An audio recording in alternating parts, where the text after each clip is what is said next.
a nuestros muchachos que están por acá.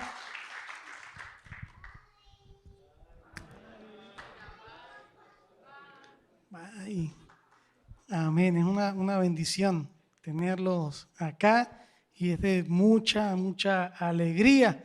Hermanos, y estamos en esta tarde de hoy en la serie en Colosenses, en la carta, en la epístola a los Colosenses, y vamos a estar hablando y vamos a estar haciendo referencia al capítulo 3, desde el versículo 5 hasta el versículo 17 en esta serie. Vamos en estos capítulos que quedan, 3 y 4 de Colosenses. La palabra de Dios nos habla acerca de las aplicaciones prácticas de lo que hemos estado hablando en los capítulos 1 y 2 en cuanto a la doctrina, a la enseñanza de la palabra de Dios. Y en la tarde de hoy vamos a estar hablando acerca de la vida antigua y la vida nueva. Hay dos maneras en que podemos, valga la redundancia, vivir la vida. Y decimos de la vida en cuanto a nuestra existencia. Comenzamos a vivir cuando aparecemos en este mundo, gracias a que Dios entonces ha permitido que cada uno de nosotros podamos estar acá. Y en ese momento en que entramos en este mundo, pues corresponde a nosotros ver qué vida vamos a vivir, cómo vamos a existir. Decimos que la vida pues es esa acumulación de momentos los cuales estamos transitando hasta este instante, pero la vida va mucho más allá. La vida trata acerca de nuestra existencia por la eternidad, para cada una de las personas que hemos existido o que existimos. Y en esto me refiero en que la palabra habla acerca de la vida, entonces como la existencia del ser humano, que no solamente va en las experiencias que tenemos dentro de este plano terrenal, dentro de esta tierra en la cual nos encontramos, sino que va mucho más allá hacia lo espiritual, hacia lo eterno, porque no todo queda en esta tierra. Vamos a la presencia de Dios o vamos a estar alejados de la presencia de Dios por la eternidad. Y este pasaje habla acerca entonces de la vida antigua y de la vida nueva, el contraste que hay en la persona en cuanto a qué vida o qué tipo de vida entonces va a elegir tener. Y parte desde el punto de vista de que cada uno de quienes hemos creído en nuestro Señor Jesucristo, comenzamos una nueva vida, no importa la edad que tengamos. Literalmente comenzamos una nueva vida, pero partimos de un principio en que todos en algún momento, antes de tener ese cambio, esa experiencia con nuestro Señor Jesucristo, teníamos otro tipo de vida, y que aquellas personas que aún no han entregado su corazón a Cristo, que no han creído en Jesús como su Señor y Salvador, continúan viviendo esa vida, la cual no trae ningún tipo de bendición. Las bendiciones solamente provienen de parte de Dios. Ese tipo de vida que no conlleva a ningún propósito, sino que va a la total destrucción del alma del hombre. Y comenzamos entonces haciendo esta introducción, hablando acerca del contraste entre la vida antigua, en lo que debe morir en nosotros, quienes hemos creído en Cristo, en lo que ha muerto en nosotros porque hemos creído en Cristo, y es también darnos cuenta entonces de la, digamos, fatalidad del pecado, de lo destructivo que es el pecado en la vida del ser humano. Y la advertencia que se nos da entonces en la palabra del Señor dice así en el versículo 5 del capítulo 3 de Colosenses, y dice: haced morir pues lo terrenal en vosotros. ¿Qué es lo terrenal? ¿Qué es lo que hay que hacer? Morir. Dice: fornicación, impureza, pasiones desordenadas, malos deseos y avaricia, que es idolatría. Cosas por las cuales la ira de Dios viene sobre los hijos de desobediencia, en las cuales vosotros también anduvisteis en otro tiempo cuando vivías en ellas. Y nos llama el pasaje a hacer morir lo terrenal. Cuando se refiere a esto es a lo carnal, hacer morir al pecado que existe en este mundo corrompido y que es parte de la naturaleza de todo ser humano. El morir lo terrenal que nos llama la palabra es no tener nada de relación con lo malo. Es no tener nada de relación con aquello desenfrenado que puede provenir y que en efecto proviene del corazón del hombre cuando está sin Cristo. Ese hacer morir lo terrenal es que aún existe o puede existir en la vida de la persona todas aquellas situaciones que contradicen o conllevan a tener la práctica de cosas que van a reflejar desobediencia hacia Dios. Eso es pecado. Desobediencia hacia Dios. Eso es pecado. No reconocer a Dios como el único creador de todas las cosas, como el único que nos puede dar el perdón de pecados y nos puede dar la vida eterna. Dios nos dice en su palabra que una persona, entonces, que practica estas cosas, no es de Dios, sino que son llamados hijos de desobediencia. Dice la palabra en el 7, en las cuales vosotros también anduvisteis en otro tiempo cuando vivíais en ellas. Estas cosas son nuestro pasado, nos dice la palabra del Señor. Pero también hay cosas que existen y pueden estar presentes en la vida de una persona. Allí empieza a marcarse la diferencia en cómo vivir nuestra vida, apartados para Dios y muertos para el mundo, o seguir viviendo en lo terrenal de este mundo y apartados totalmente de Dios. La palabra llama al cristiano a que debe matar entonces sus propios deseos, sus impulsos. Debemos de considerarnos muertos a las ambiciones privadas. Debemos de considerarnos muertos a nuestros propios deseos, al impulso que puede haber en nuestro corazón. Debemos de cuidarnos de las cosas que nosotros hacemos porque debemos de dar testimonio de Dios con nuestra vida. Cuando creemos en el Señor Jesucristo, recibimos una transformación radical en nuestra voluntad.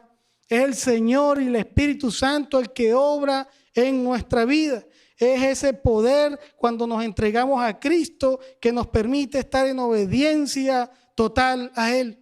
Poner nuestras actitudes y nuestros comportamientos delante del Señor para que sea el Señor quirúrgicamente amputando, quitando, sacando todas estas cosas de nuestra vida y de nuestro corazón. Pero lamentablemente sí existen estos comportamientos que atan a las personas y los mantienen separados literalmente de Dios. Y habla el pasaje acerca de fornicación e impureza. ¿Cómo considera el mundo hoy en día, este mundo caído en el pecado, caído en la inmoralidad? ¿Cómo considera el mundo lo que es vivir con moralidad? ¿Cómo considera el mundo la virtud de buscar de vivir con pureza y castidad? ¿Cómo considera el mundo que enseñemos a los jóvenes que en cuanto a los encuentros íntimos deben estar solamente reservados para el matrimonio? ¿Cómo calificaría este mundo? ¿Cómo lo califica? Que la vida no se trata de cuántas parejas se puedan coleccionar. ¿Cómo calificaría este mundo el comportamiento de que debemos tener lealtad y respeto y amor dentro del matrimonio? De que la felicidad no viene de momentos que solamente dan algo de placer. Todas estas cosas, hermanos, para el mundo son ridículas. Todas estas cosas para el mundo son obsoletas, son indispensables, son imposibles de cumplir o de hacer, son anticuadas. Y escuchamos, bueno, los tiempos cambian, ya hay que ir con respecto a cómo va girando el mundo. Nadie puede girar en contra del mundo. escuchamos comentarios de que hay que estar actualizado. Y esa es la respuesta del mundo. Esa es la respuesta que observamos allá afuera, en contra de lo que realmente es bueno ante Dios. Hay tantas personas dominadas por las impurezas y por la fornicación que esto no es nada nuevo. Esto viene desde toda la historia de la humanidad, viene desde la antigüedad. ¿Era normal las relaciones prematrimoniales o eran normal las relaciones extramatrimoniales? Y la Biblia nos dice que eso constituye adulterio, que eso constituye, es pecado, es fornicación. Es esa impureza, el deseo de satisfacer a toda costa y sin control, desmedidamente, de saciarse, pensando que eso es la vida, buscando solamente el impulso o el deseo de la carne y apartándonos de Dios. ¿Y sabe qué trae todas estas cosas? Traen problemas, estas cosas traen enfermedades, traen comportamientos desviados, traen filosofías, incluso se forman leyes. Se forman normas o se convierten en normas que generan otras cosas que podrían aparentar ser buenas y que lo que en la final terminan es incitando a las personas a que terminen entonces en este tipo de comportamiento, haciendo parecer algo bueno cuyo fin es totalmente malo y desviado. De esa manera se encuentra entonces el mundo. Nos debemos de dar cuenta de la inmoralidad que se encuentra a nuestro alrededor. Pero ahora bien, eso no es excusa para que alguien venga a decir es que fui víctima del sistema. Eso no es excusa delante de Dios, es que fui arrastrado por esa corriente sin querer. Eso no es excusa delante de Dios en que, digamos, fuimos sujetos o me llevaron las circunstancias a tener este tipo de vida. El Señor en su palabra nos dice, haced morir estas cosas, porque al final el juicio de Dios caerá sobre quienes lo practican. Al final el juicio de Dios va a juzgar el pecado. Entonces vemos que en cuanto al pasaje habla también acerca de las relaciones, de la relación en relación a las pasiones y deseos. Y decimos que es esto, bueno, se refieren a las personas que no tienen ni idea de cómo dominarse ellos mismos. No tienen idea de cómo dominar la ira. No tienen el deseo de limitar su comportamiento aún a sabiendas de que está siendo incorrecto delante de Dios. Ellos se dejan gobernar por los impulsos, por los sentimientos y por las emociones. No tienen dominio propio y no tienen control. Hay quienes entonces rechazan el mensaje del evangelio solo por el hecho de que no están dispuestos a apartarse de ese tipo de vida. Ese es el mayor rechazo que hay en cuanto a Jesús y en cuanto al evangelio. Es decir, yo quiero estar en este tipo de vida y no me interesa más nada. ¿Por qué? Porque el Señor nos llama en su palabra a vivir de otra manera. Y mucha gente, a pesar de que puedan saber las consecuencias de que si continúan llevando su vida de esa forma, al igual dicen, pues bueno, habrá que enfrentarlo, o eso es mentira, o después se sabrá. Está también lo que dice la avaricia, y es complejo poder definir, ¿verdad?, a este término. Y cuando hablamos entonces de avaricia es el deseo de tener más y más, desde todo punto de vista. Es el deseo de tener más y más desde cualquier cosa que nos imaginemos. Siempre se relaciona nada más con lo material, con el dinero. No, hermanos, la avaricia dice la palabra que conduce a la idolatría. Imagínense. Entonces el deseo de querer más de cualquier cosa que podamos nosotros pensar o imaginarnos. Es un deseo entonces insaciable. Es como decir que aquella persona que tiene este deseo, podemos ejemplificarlo como una vasija y queremos llenar la vasija con agua, pero esa vasija tiene un hueco. Esa es la avaricia. ¿Y cuándo se va a llenar esa vasija de agua? Nunca. nunca se va a llenar. Esa es la avaricia. Esa vasija nunca va a estar llena. Esa persona va a querer llenar esa vasija que es su vida, pero esa avaricia es un hueco tan grande de que nunca le permite que se llene, porque nunca va a estar satisfecho. Siempre va a querer y va a pedir y va a necesitar más. Hermano, este es un pecado de un alcance muy amplio.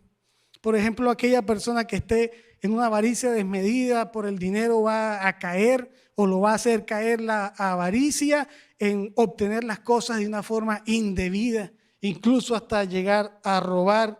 Este alcance de esta avaricia, si queremos buscar, o la persona quiere buscar prestigio o fama, entonces su vida se va a convertir en una ambición enfermiza detrás de estas cosas. Si hablamos del deseo de poder, entonces va a conducir a la persona a ser alguien tiránico de una manera descomunalmente mala. Y si nos damos cuenta que la avaricia entonces es el deseo opuesto al dar o al ser generoso. Es todo lo quiero para mí. Y por eso este pecado de la avaricia, al cual habla la Biblia, es inclusive querer poseer a lo que no tengo derecho de poseer. Inclusive lo que yo sé que no puedo poseer, eso también lo quiero tener. Nos habla también Dios entonces que esta actitud, nos dice en su palabra, que conduce a la idolatría. Pues absolutamente toda persona que esté dominada por ese deseo de poseer, va a poner todas las cosas que él desea por encima de Dios. Y eso se va a convertir en un ídolo, y eso se va a convertir en la finalidad del culto de esa persona. Fíjense cómo entonces desde una avaricia abarca toda la demás conducta también malas y equivocadas en el corazón del hombre. También vemos que la palabra dice: lo que el hombre cosecha, de eso segará. De lo que el hombre cosechare, de eso segará.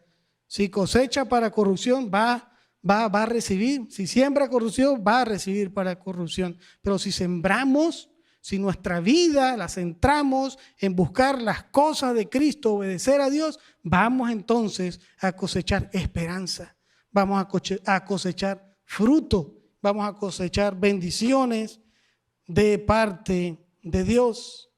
Así que nadie va a poder escapar de las consecuencias de su pecado, absolutamente nadie. Dice la palabra: la ira de Dios. Esto es la justicia de Dios. Tanto el orden moral que debe existir en la humanidad como la justicia y la ira de Dios son lo mismo. Son lo mismo. Y en base a esa norma de Dios es que todos serán juzgados. Se tiende en este aspecto, podemos hablar de que se tiende a decir: bueno, Dios odia el pecado, y todos lo entendemos. Dios odia el pecado, pero ama al pecador. Lo escuchamos, ¿verdad? Lo escuchamos muchas veces. Dios odia el pecado, pero ama al pecador. Y si analizamos esta frase, si Dios odia el pecado, ¿cómo va a amar a alguien que se encuentra en pecado si el pecado está en él? Y entonces, ¿qué es lo que dice la palabra? Que no, que Dios aborrece al pecador. ¿Sabe de dónde sale esta frase? Esta frase sale de un hombre llamado Mahatma Gandhi. Y lo que él acostumbraba a decir, o lo que él llegó a decir, era de decir: odia el pecado, no al pecador. Es una frase de él: odia el pecado, no al pecador. Y con el tiempo, después de esta frase que se fue haciendo famosa y se va haciendo práctica, fue tomada por muchos cristianos.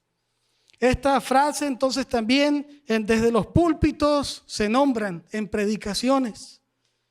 Pero en realidad, hermanos, Dios aborrece al pecado y Dios aborrece al pecador, al que lo hace.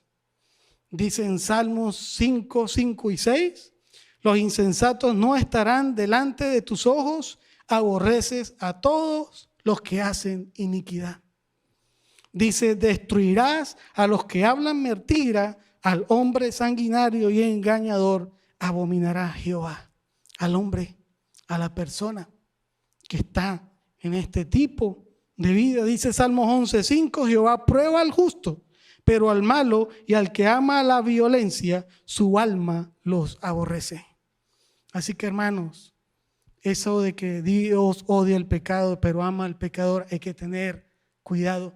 Venimos hablando en las predicaciones anteriores de la cantidad de doctrinas que se mezclan supuestamente con lo que es la palabra y conducen estas personas con total conciencia al error y al engaño a las personas. Hay que hablar con la verdad y la verdad está en la palabra del Señor. No puede nadie, dice la palabra, que Dios no va a tomar al culpable por inocente. Nadie puede engañar a Dios, de que todos rendiremos cuenta delante de la presencia del Señor. Así que no confundamos el amor de Dios con la injusticia. No podemos confundir el amor de Dios con la injusticia. Dios es justo y Dios es amor. Y nos da la oportunidad a todos, le da la oportunidad a todas las personas para que puedan arrepentirse de sus pecados, entregar su vida y su corazón a Cristo y que sea el Señor, el Espíritu Santo, transformando la vida de esa persona como ha transformado ahora también la de nuestros corazones, quienes hemos creído en Él. Porque Él es justo, Él nos perdona y cuando nos arrepentimos, la obra de Cristo en la cruz se hace efectiva en nosotros y pasamos entonces a una nueva vida.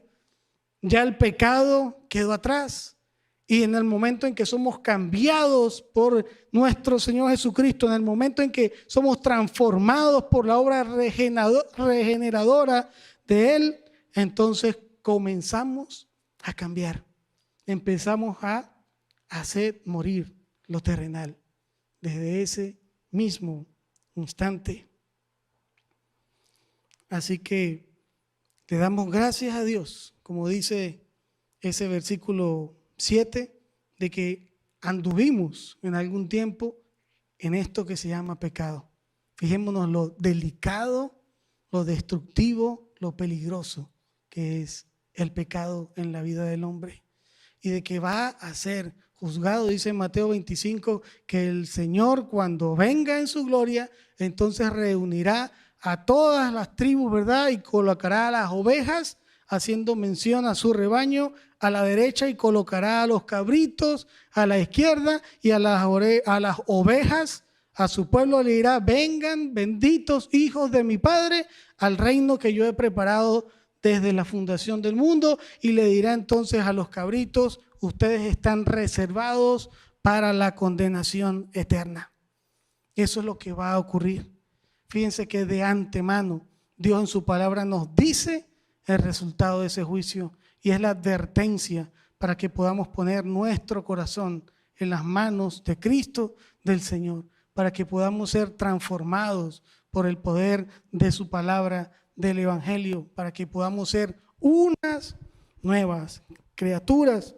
Y dice el versículo 8, entonces también, dice de la siguiente manera: pero ahora dejad también vosotros todas estas cosas, pero ahora dejad también, no tan solo esto terrenal, no tan solo estos comportamientos que son visibles y que no vamos a poder o que no se pueden esconder, que en efecto quien peca lo va a hacer en oculto, pero delante de Dios no se puede ocultar. Pero el pecado causa algo en el corazón de la persona, que a medida que más lo va cometiendo, que más va siendo dominado, engañado por Satanás, va creando, digamos, un callo. Y se pierde incluso la vergüenza, se pierde la moral, al punto de que ya no importa si lo ven haciendo estas cosas. Eso lo causa el pecado, hasta llegar al punto en que no importa y ya se hace pues a la vista de quien sea y sin tener ningún tipo de remordimiento. Vemos cómo ata o cómo domina a la conciencia y a la razón del ser humano lo que es el pecado. Y aparte de estas cosas dice: también dejad todas estas cosas. Ahora estas cosas, fijémonos las que son. Dice: ira, enojo, malicia, blasfemia, palabras deshonestas de vuestra boca. No mintáis los unos a los otros, habiéndoos despojado del viejo hombre con sus hechos. Entonces nos dice que hay otras cosas en las cuales también como cristianos debemos seguir trabajando en nuestra vida. Y habla acerca de que en nuestra vida no debemos permitir que estas cosas nos dominen, de poner nosotros estas situaciones en las manos del Señor para que Él tome el control realmente de nosotros, de todo nuestro ser. Y en realidad ocurra ese cambio que Él tiene preparado para sus hijos. Y dice que hemos muerto a estas cosas. Y la pregunta, ¿hemos muerto a estas cosas? Debemos decir que sí. Y debemos de vivir conforme a la voluntad de Dios. Ahora es hacer morir y también dejar de hacer las cosas que no agradan a Dios, que hacíamos en el pasado, porque en efecto se hacían. Pero debe entonces de darnos cuenta que este pasaje en estas partes del enojo, de la ira, de la malicia, son cosas que no se ven, pero están en nuestro interior. Son cosas que no se van a exteriorizar, como las impurezas, como la inmoralidad, como la avaricia, sino que están aquí, en el corazón, sino que están aquí, en la mente, y con la cual también se lucha, y con la cual también luchamos. Debemos de no permitir que insista en nosotros y reflexionar en lo que nos dice la palabra de Dios y tener la capacidad de probarnos cada uno a nosotros mismos. Debemos de probarnos cada uno a nosotros mismos y decir, debo tener cuidado y debo dejar, o esto está en mi corazón, o esto está afuera, o esto en este momento está dentro de mi corazón. Muchas veces somos, digamos, muy complicados para autoevaluarnos, pero somos muy buenos jueces de los demás. Tratamos y tendemos a medir a los demás conforme a los más altos estándares. Pero cuando se trata de nosotros, cuando yo lo hago, no se ve tan feo como que si lo hiciese otra persona. O no se siente tan feo como cuando otra persona lo hace. Debemos de tener día a día la capacidad que proviene delante del Señor, la capacidad que proviene de Dios de autoevaluarnos en cómo nosotros estamos viviendo y pedirle al Señor, Dios, ayúdame porque solamente por ti puedo tener y vivir esta nueva vida. Y aquí en cuanto a pero también dejad, no se trata de calificar como que hay cosas muy malas y otras cosas no tan malas. El no dejar no es clasificar qué es lo peor y qué es lo más tolerable, sino que es que como cristianos debemos mantenernos alejados fuera del enojo, de la mentira, que en efecto luchamos con sentimientos y emociones que se encuentran en nuestro ser, pero debemos de permitir que sea el Señor el que trabaje en nosotros y nosotros obedecer al Señor. Es la palabra la que nos dice que debemos morir tanto a lo terrenal, las cosas que se pueden apreciar desde el exterior, como también aquellas cosas en las cuales pueden marcar nuestra vida, van a hacer daño a nuestro cuerpo y que también entonces se encuentran en cada uno de nuestros corazones que no se exteriorizan fácilmente y estas digamos que son las más fáciles de camuflajear.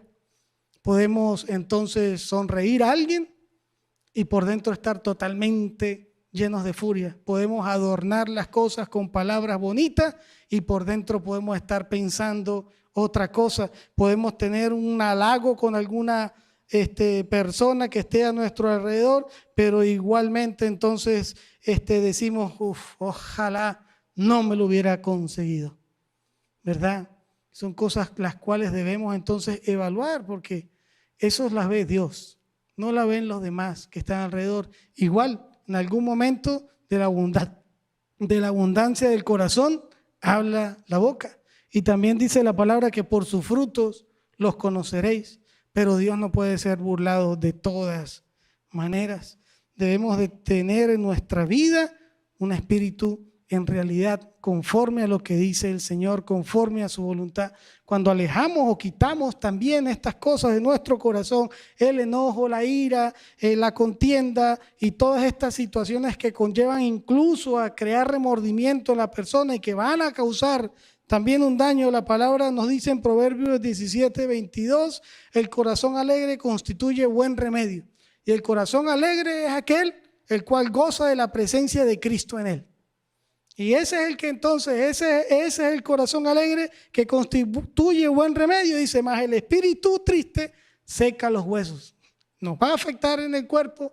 Sí. Si no tenemos a Cristo en nuestro corazón, nuestro espíritu nunca va a tener alegría, nunca va a estar saciado, nunca se va a sentir pleno y estamos incluso causándonos un daño a nosotros mismos. ¿Qué debemos de buscar? Tener entonces ese corazón en el cual Dios obra diariamente, porque eso es buen remedio para nosotros, es la obra del Señor.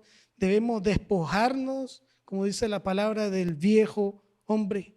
Es dejar, es abandonar, es como quitarse la ropa y ponerse entonces un traje nuevo, de mucho valor, limpiecito, bien planchadito. Ese es el ejemplo que pone el pasaje. Debemos entonces de buscar de Dios, pedir perdón a Dios. No se trata de hacer de nuestra parte para ser salvos. No es eso de lo que se está hablando. No es eso a lo que estoy haciendo referencia. No se trata de hacer nuestra parte para ser salvos. Lo que quiero decir y lo que dice la palabra es que debemos de inclinarnos delante del Señor y decirle, me arrepiento, cambia de mi manera de vivir. Y entonces, ¿qué ocurre en nosotros? Dice así el versículo 10. Dice, y revestido del nuevo hombre, el cual conforme a la imagen del que lo creó, se va renovando hasta el conocimiento pleno. El Señor nos cambia, nos transforma, nos quitó ese traje del hombre viejo, de la vieja naturaleza, y nos da una nueva naturaleza, una nueva identidad en Cristo. Dice, donde no hay griego, ni judío, circuncisión, ni circuncisión, ni bárbaro, ni escita, ni siervo, ni libre, sino que Cristo es el todo y en todos. Es Cristo en todos y en Él es el todo. El revestirse es vivir de la manera que ahora el amor de Dios y el poder de Dios nos ha permitido que podamos vivir, que podamos tener dominio propio, que podamos tener mansedumbre, que podamos buscar siempre la voluntad de Dios y obedecer en amor. Ese es el revestirnos, esa es la manera en cómo el Señor nos viste del nuevo hombre. Ahora, una vez que creemos en Él y todos somos entonces quienes han creído revestidos como hijos de Dios, entonces también reconocemos, gracias Dios que me libraste de aquello en lo cual me conducía el mal. Gracias Señor que me perdonaste de todo aquel pecado, de que me has limpiado, de que me has perdonado y me has hecho un hijo tuyo. Esa es la obra transformadora de Dios. Ese es el poder del Evangelio. Ese es el mensaje del arrepentimiento. Esa es la forma en cómo Dios sí cambia la vida del hombre y es el único que lo puede hacer, porque es el único que puede quitar el pecado del corazón del hombre. Es la forma en cómo entendemos que obedecemos a Cristo y esto vamos creciendo en el conocimiento de Dios y vamos creciendo en la santidad, buscando la santidad de Dios en toda forma como nos comportamos. Dice la palabra que de modo que si alguno está en Cristo, nueva criatura es, las cosas viejas pasaron y aquí todas son hechas nuevas. La renovación que hace Cristo es total. La renovación que hace Cristo es integral. Es la restauración de nuestra relación con Dios. Es la salvación de nuestra alma. Es que cambia nuestra forma de ser. Es que cambia nuestra forma de ver las cosas. Es que cambia nuestra forma de cómo incluso hablar. Es que entonces ese cambio que produce Dios en nuestro interior también se va a reflejar en nuestro exterior. Cambia la conducta. Cambia la manera de vivir. Cambia todo. cambia todo cuando en realidad nos entregamos a Cristo y Él comienza y Él es el proceso, Él es quien pone ese proceso en nuestro corazón y en el cual nos guía hacia la verdad, nos guía hacia la nueva vida y nos permite apartarnos y desechar todo aquello que nos causa mal, porque la fortaleza y el poder viene de parte de Él y de su amor. Y así entonces este cambio es algo que notan los demás. Y a veces le dice, yo te veo distinto hoy, pues responda gracias a Dios. ¿Y sabe por qué? Porque ha cambiado mi vida y le doy la gloria a mi Dios. Y tú también puedes cambiar. Él puede transformar tu vida. Y ahí ya estamos predicando, ahí ya estamos llevando el mensaje del Evangelio. Y entonces, ¿cuál es la nueva vida que tenemos en Dios? Dice el versículo 12, vestidos pues como escogidos de Dios, santos y amados. Escogidos de Dios, santos y amados. Estos son términos que estaban reservados o se reservaban para el pueblo de Israel. Pueblo escogido, nación santa, consagrada para Dios, amados por Dios. La palabra nos está diciendo que ahora no es griego, ni judío, ni libre, ni esclavo. Todos tenemos acceso a la gracia porque de esa manera Dios nos da la oportunidad en su infinito amor de poder ser transformados por Él, de poder arrepentirnos del pecado y de poder comenzar a tener una vida nueva que involucra, dice, de entrañable misericordia, de benignidad, de humildad, de mansedumbre, de paciencia. Dice, soportando los unos a los otros. Y si alguno tuviera queja contra otro, de la manera que os Cristo nos perdonó, así también hacedlo vosotros, y sobre todas las cosas vestidos de amor, que es el vínculo perfecto. Sin el amor de Dios en nuestro corazón, nada de lo que hacemos tiene sentido o tiene algún resultado.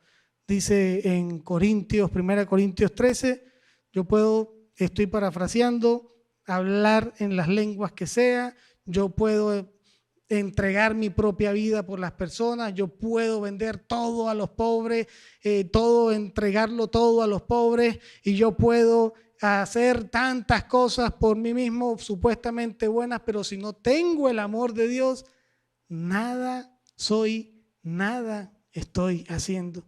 El vínculo perfecto para poder dejar las personas, las cosas, el pecado, para poder ser perdonados es y está en el amor de Dios.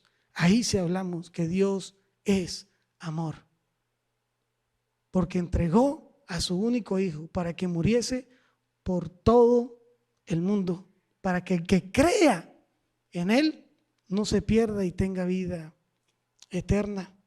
Entonces la vida nueva, la vida que nos ofrece el Señor en su palabra, y habla también acerca del pasaje de que es la paz de Dios la que va a estar en nuestro ser, en nuestros corazones, son estas virtudes que no tienen que ver con el intelecto, con las capacidades, con quién es la persona, con quién puede tener más o puede tener menos, con quién puede estar más estudiado o menos estudiado. No tienen nada que ver con eso. Las virtudes de la vida nueva que da Cristo Jesús. Habla entonces acerca de ¿qué? Del don de la paz de Dios que sobrepasa todo entendimiento, que va a estar en nosotros cuando entendemos y sabemos que es Dios quien está obrando en nuestra vida. Es el Señor quien da la solución por las situaciones que pasamos, y nuestra vida entonces se llena de misericordia. Es hacer bien a aquella persona que se encuentra en necesidad. Tenemos la benignidad, que es preocuparme por el bienestar de otros, al igual que me preocupo por el mío. Amarás a tu prójimo como a ti mismo. Es humildad, es reconocer mis límites y mi condición delante del Señor, y es también respetar a los demás, el respeto a las demás personas. No estoy por encima, no estoy por debajo, sino que respeto a las personas y amo a las personas porque es el amor de Dios el que obra en mi corazón. tenemos la paciencia. Y vaya que sí es complicado para nosotros la paciencia, ¿verdad? Pero cuán paciente no es Dios con nosotros. De la misma manera en que Dios es paciente con nosotros, nosotros debemos ser entonces pacientes con los demás. También está lo que es el perdón, el que si Dios nos ha perdonado, también debemos nosotros perdonar a quienes nos ofenden en el amor del Señor. Y fíjense que estas virtudes, hermanos, es para tenerlas, para cosecharlas gracias al fruto del Espíritu, y es en las buenas y en las malas, porque es muy fácil tener paciencia con quien ha tenido más paciencia con nosotros, pero es sumamente complicado tener paciencia con alguien que no ha tenido paciencia con nosotros. Ahí está la diferencia. No se trata de que la vida esté libre de preocupaciones ni de dificultades, sino que en medio de las preocupaciones y de las dificultades yo debo vivir con la identidad que me ha dado Cristo, y ese es ser un hijo de Dios. Es que a pesar de lo difícil, tenemos en todas las situaciones que nos pasan sentido y claridad. Es poner esto en práctica en nuestra vida, porque es el Señor el que nos da la capacidad para poder hacerlo en cada uno de nuestros corazones. La palabra nos llama a buscar la obediencia y a vivir en santidad, buscando primeramente lo de arriba y haciendo todas las cosas en el nombre de Jesús. Dice así, continúa, ¿verdad? El pasaje entonces dice, y sobre todas estas cosas, dice, vestíos del amor, que es el vínculo perfecto. Versículo 15, y la paz de Dios gobierne vuestros corazones, al que asimismo fuisteis llamados en un solo cuerpo, y sed agradecidos. La palabra de Cristo mora en abundancia en nosotros, enseñándoos y exhortando los unos a los otros en toda sabiduría, cantando con gracia en vuestros corazones en el Señor, con salmos e himnos y cánticos espirituales. Fíjense cómo demos, qué es lo que debe salir de nuestra boca. Cantos, himnos, el poder ayudarnos los unos a los otros. Si hay algún tipo de dificultad, hablarla y ponerla en las manos del Señor. Es vivir con humildad, paciencia, benignidad, tener esa confianza en el Señor de que Él es el que nos va a permitir actuar de la manera correcta. Y dice, y todo lo que hacéis, sea de palabra o de hecho, hacerlo todo en el nombre de Jesús y dando gracias a Dios Padre por medio de Él. Hagámoslo todo en el nombre de Jesús, para su honra y para su gloria. Todo lo que hagamos sea en el nombre de Jesús, porque Él es quien opera en usted y en mí. Él es quien opera en la vida de sus hijos, y por eso es que lo puedo hacer. ¿Por qué lo puedo hacer? Porque Cristo cambió mi vida. Porque es Cristo el que está actuando en mi vida, y es la obra de Cristo en la cruz la que me ha transformado. El Señor nos lleva al mejor lugar en donde podemos estar cuando somos transformados a esa nueva vida. Él nos lleva a estar en su presencia, en su reino por la eternidad. La única manera de salir del pecado es aceptando a Jesús. Es arrepentirnos de nuestros pecados desde lo profundo de nuestro corazón, ser transformados para poder obedecerle, y de esa manera es que podemos morir al pecado, morir a la maldad y dejar todas aquellas cosas que no le agradan a Dios. Es Cristo, es el Señor el único que nos puede despojar del viejo hombre, cuyo destino es la condenación, y revestirnos del nuevo hombre. Es una nueva identidad en Cristo. Somos otra persona. Ya esto no se trata de en dónde nací, ni qué estudié, ni qué es lo que soy, ni a qué me dedico, ni cuánto es lo que gano o dejo de ganar. Es que somos uno en Cristo, somos un cuerpo y somos su iglesia, somos sus hijos. En el momento en que hemos sido perdonados o que somos perdonados por Cristo Jesús, Él nos dice, ya tú no eres quien el mundo dice que tú eres. ya tú tienes otra identidad, ya tú eres otra persona.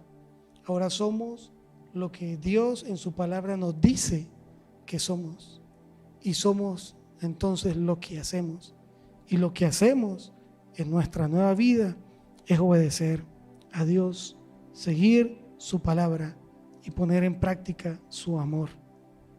Padre Celestial, te damos gracias, Señor, en esta tarde por tu palabra. Nos ponemos delante de ti para que seas, Señor, llevándonos a la obediencia.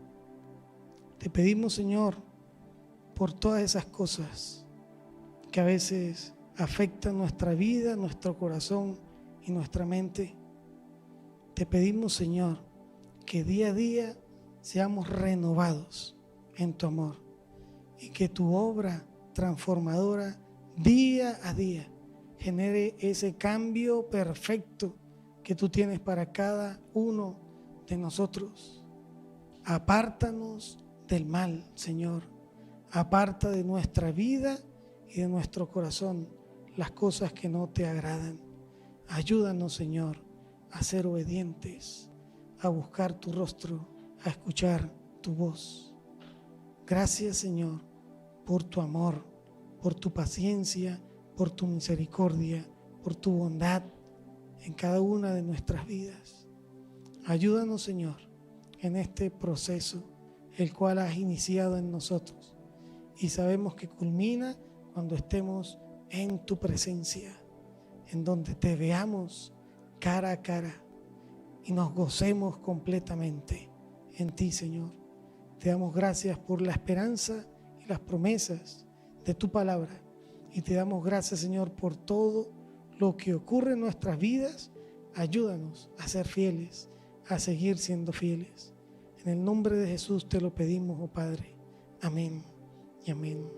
Aquellas personas que no puedan estar viendo, que puedan estar acá, no hayan entregado su vida a Cristo, que estén aún en la vida antigua y entiendan que necesitan un cambio que los transforme, ese perdón de pecados, esa salvación, ese amor de Dios, que es lo único que nos va a llevar hacia la bendición eterna en Cristo Jesús, es entregar su vida y su corazón a Cristo por medio de confesarle con su boca que Él es el Señor y creer en su corazón que Dios le levantó de entre los muertos. De esa misma manera, entonces, el poder de Dios va a obrar en nosotros y en nuestra vida.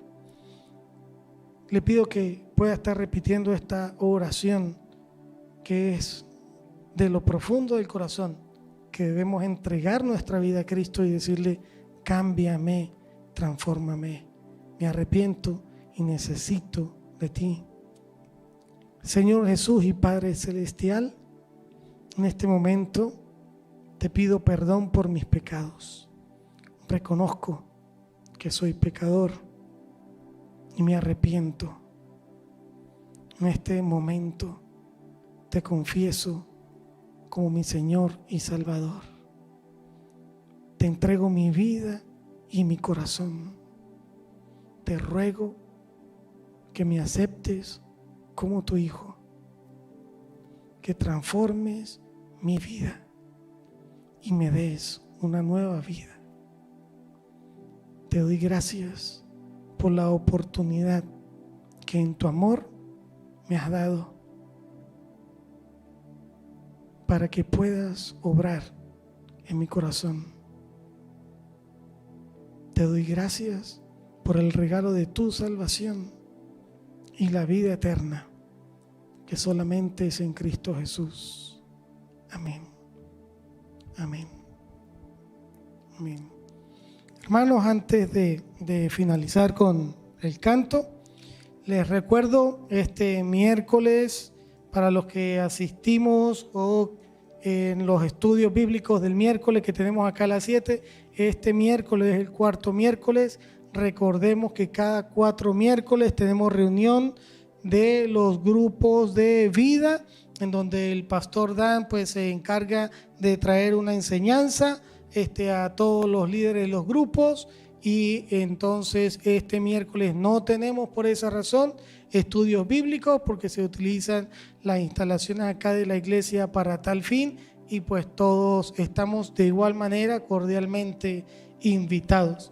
De la misma forma vamos a estar entonces pidiéndole a nuestro grupo de oración que nos despida, en nuestro grupo de alabanza que nos despida, y también no sin antes recordarle domingo 9 de abril, como dijo el diácono Germán, tenemos servicio de domingo de resurrección, no hay servicio en español, en ese servicio es a las 11 de la mañana que comienza y hay traducción al español, así que también están todos invitados. Recordemos, entonces ese domingo a la 1 no hay servicio de español, sino un solo servicio a las 11 de la mañana. Amén. Que el Señor les bendiga. Están todos invitados, así que no se olviden de